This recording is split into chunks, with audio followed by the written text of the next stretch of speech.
পারস্যে একটি সম্ভ্রান্ত অগ্নি পূজারী পরিবারে জন্ম নেন হযরত সালমান ফার্সি রাদিয়াল্লাহু আনহু। তার পিতা ছিলেন গ্রামের পুরোহিত এবং তিনি বাল্যকাল থেকেই পবিত্র আগুনের রক্ষক হিসেবে বড় হচ্ছিলেন। কিন্তু তার অন্তর তৃষ্ণার্ত ছিল এক নিগূঢ় সত্যের সন্ধানে। তার চারপাশের পৌত্তলিকতা তাকে শান্তি দিতে পারছিল না। একদিন তিনি খ্রিস্টানদের ইবাদত করতে দেখেন। তাদের এক আল্লাহর প্রতি ধারণা তাকে গভীরভাবে মুগ্ধ করে। তিনি স্থির করেন এ ধর্ম অগ্নিপূজার চেয়ে শ্রেষ্ঠ। গোপনভাবে তিনি খ্রিস্টান ধর্ম গ্রহণ করেন এবং সত্যের পথে পা বাড়াতে গৃহত্যাগ করেন।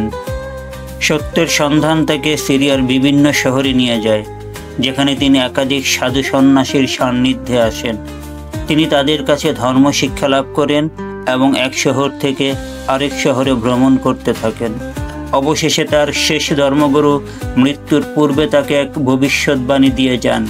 এখন পৃথিবীতে কোনো ধর্মগুরু বা সাধু নেই, তবে আরব দেশে শেষ নবীর আগমনের সময় হয়েছে।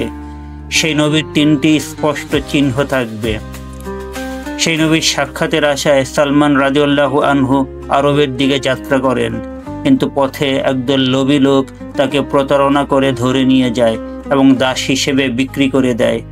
একের পর এক হাত বদল হয়ে তিনি অবশেষে মদিনার নিকটবর্তী এক ইহুদির হাতে বন্দী হন। ঠিক সেই সময়ে মদিনায় আগমন ঘটে নবী করিম সাল্লাল্লাহু আলাইহি সাল্লামের। এই মহান রাসূল সাল্লাল্লাহু আলাইহি সাল্লামের সম্পর্কে শুনেই সালমান রাদিয়াল্লাহু আনহু ছুটে যান। নবীর মুখে নবুয়াতের বাণী শোনার পর তিনি তার গুরুর দেওয়া চিহ্নগুলো মিলিয়ে দেখেন। তিনি আবেগাপ্লুত হয়ে ইসলাম গ্রহণ করেন, আর রাসূল সাল্লাল্লাহু আলাইহি সাল্লাম তার মুক্তির জন্য সাহায্য করেন। মুক্তির পর তিনি ইসলামের জন্য জীবন উৎসর্গ করেন। খন্দকের যুদ্ধ ছিল তার সামরিক প্রজ্ঞার শ্রেষ্ঠ নিদর্শন। মদিনাকে শত্রুর বিশাল বাহিনীর আক্রমণ থেকে রক্ষা করতে তিনি খাল খনন করার অভিনব কৌশলটি রাসূলুল্লাহ সাল্লাল্লাহু আলাইহি সাল্লামের কাছে পেশ করেন।